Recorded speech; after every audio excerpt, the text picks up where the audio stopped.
Welcome to BR's Morning Meeting, Episode 3. Today we're going to talk about efficiency, and specifically, how many trucks do we need? This is not a science, it's a little bit of an art. There's so many aspects to this that we don't have time to go over all those, but today we're going to go over just a few. So we're talking about apparatus specifically. I'm talking about engines, ladders, to some degree ambulances and other specialty type units. So there's four aspects, general aspects of this that we need to look at when we're talking about how many trucks we need. One of the areas is budget. What's our mutual aid situation like? What's our manpower? And our risk assessment. So when we talk about the budget, one of the things that I always think about when we're talking about a budget is how can we be more like a business? Businesses tend to operate more efficiently because they're always looking at their costs versus what they're selling and are they making a profit. In public safety, we don't make a profit, so that aspect suffers a little bit. The efficiency suffers. So when we're talking about the budget, and I've been at this for 35 years and been to well over 100 fire stations and talking to people, and we always look at the fire trucks because that's what we do. We love fire trucks. Boys love their toys. And one of the things that I've heard time and time again is they'll be showing me this piece of apparatus and it's got some age on it and they don't really use it much. And one of the phrases I've heard quite often is, well, it's not really costing us anything, so we just keep it around. It's costing you something. It's always costing you something. Now, I'm not talking about when you've got that classic, 50-year-old, some of you are operating with 50-year-old trucks, but say you've got that 50, 60-year-old truck. It's one of the first ones the department had. You use it as a parade piece, that kind of thing. Use it for pub ed events or whatever it is. I'm not talking about those. I'm talking about frontline apparatus, and that's what we're talking about today. So in your budget, you're going to have maintenance costs. It costs something to maintain anything you have.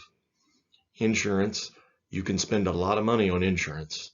We tend to, as I will discuss in future episodes, we tend to over-insure our fire trucks. Fuel costs, the more trucks you have, the more fuel you have to have. Storage, got to have a bigger building, more trucks you have, and that's got a cost to it as well. Manpower, do you have the manpower? Do you have the butts to put in the seats? And then long-term replacement. A lot of times I think fire departments get a vehicle, they add this piece of apparatus to their fleet with no thought to how would they replace it once it's reached its lifespan. And what is its lifespan? Do you have a general rule? Do you keep a fire truck for 10 years, 15, 20 years? What is your plan for long-term replacement? So those are all aspects of the budget that we need to consider when we're talking about our apparatus. Mutual aid, this is a big one. If your neighbors have something that can help you, none of us can have all the apparatus that we could possibly need for any possible situation that would happen in our area. So we rely on mutual aid, right? And we do a better job of that than we ever have. And I love our friends in the law enforcement, but the cops don't understand mutual aid like we do. So when we talk about mutual aid, what kind of apparatus do your neighbors have? Does your neighbor have a ladder truck? If they have a ladder truck, do you really need a ladder truck? Do they have a boat? You don't need a boat if they have one, maybe. Maybe they don't have a boat and you desperately need a boat, so you get a boat or a rescue truck or whatever it is. Manpower, what kind of manpower do your neighbors have? When you call your neighbors, do you get one truck with one guy or do you get a full crew of 4? With their engine? What kind of manpower situation do you have in your mutual aid? That'll affect your decision on what apparatus you have. And let's face it, guys, in most cases, we end up with more fire trucks on the scene than we need. We generally don't have enough people, and manpower is always an issue. So no matter what it is we're talking about, we reflect on our manpower situation and make decisions based on that. Availability. Not only is the manpower situation, but are they available? If your neighboring department is busy, and rarely do they have that extra engine available for you, that's going to be a factor that you need to consider. Standardization, do they do things completely different? Now, in today's world, it's a little bit better than it was, but do they operate the same way you do? We're a little bit more standardized than I should say we're more standardized than we've ever been, because there was a time when I remember some drastically different operational practices between departments. So that's a factor. Are we standardized with that neighbor? So is that neighbor's apparatus really useful for us in a mutual aid situation? Do you have a good working relationship with your neighboring department? I remember fistfights at the jurisdiction line back in the 80s. We're better at this than we've ever been, but still, that is a factor when you're talking about mutual aid. Do you have a good working relationship? How's the political environment? I was part of an organization where a certain town official couldn't understand why we were sending mutual aid out to our neighboring department and why we didn't charge them. So the political environment is going to be a big issue. Can be a big issue. Reserve apparatus. One of the trends that I've seen is departments sharing reserve apparatus. Instead of having that reserve apparatus on their own, they can share. One department will keep the spare engine, the other department will keep the spare tanker, so on and so forth. So that's a consideration.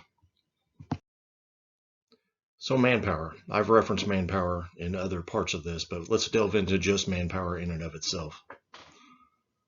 So one of the major things is it a volunteer department, is it a career department, is it a combination department?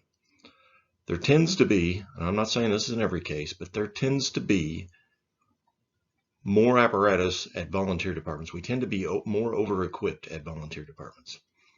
And I think one of those reasons is in the career fire service, we tend to, how big are our crews?